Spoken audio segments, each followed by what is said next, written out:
அம்மா சொன்னா கேளு மோனா, அழாத. இந்த சங்கீதா எங்க போனானே தெரியல. எல்லா இடத்துலயும் தேடி பார்த்தோம், அவ கிடைக்கல. இனிமே அழுது ஆர்ப்பாட்டம் செஞ்சு என்ன பிரயோஜனம்? அவ வேலைக்கு போற இடம் சரியில்லைன்னு எனக்கு தோணுதுன்னு ஆரம்பத்துல சொல்லிக்கிட்டு தான் இருந்தேன். யாருக்கு என் பேச்ச கேட்டீங்க? நான் என்னமோ அனாவசியமா தலையிடுறேன்னு சொன்னீங்க.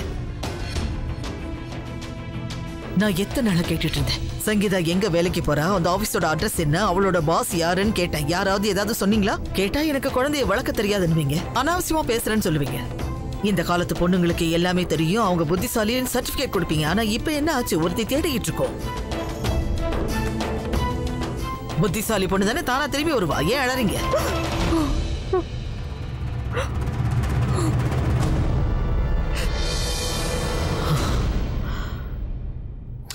ஐயோ அத்தை, தயவு செஞ்சு நிறுத்துங்க. நீங்க ஒரு பக்கம் ஆரம்பிச்சிடாதீங்க. என்னங்க, தயவு செஞ்சு தண்ணியை குடிச்சிட்டு அமைதியா இருங்க. நீங்க இப்படி போட்டு திட்டிட்டு இருந்தீங்கன்னா மோனா ஆண்டி என்ன பண்ணுவாங்க? அவங்க நிலைமை எவ்வளவு மோசமா இருக்குன்னு கொஞ்சம் பாருங்க.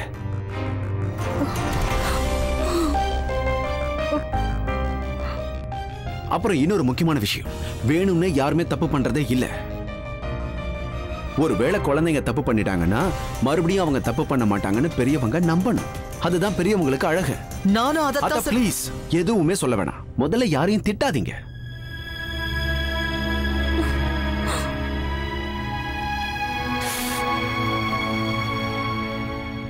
ஒரு நிமிஷம் இருங்க.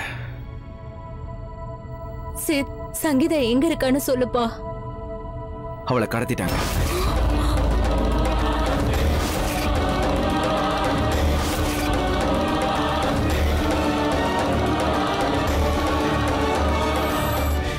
சித்தார்த், நீ என்ன சொல்லிட்டு இருக்க? நான் உண்மைதான் சொல்றேன் ரோஷினி. இனி நம்ம கிட்ட 2 ஆப்ஷன் தான் இருக்கு.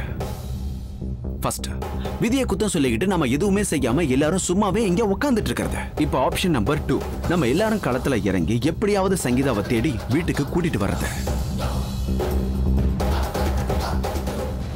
எனக்கு இந்த 2வது ஆப்ஷன் தான் பிடிச்சிருக்கு. நீங்க உங்களுடைய ஆப்ஷனை சொல்லுங்க.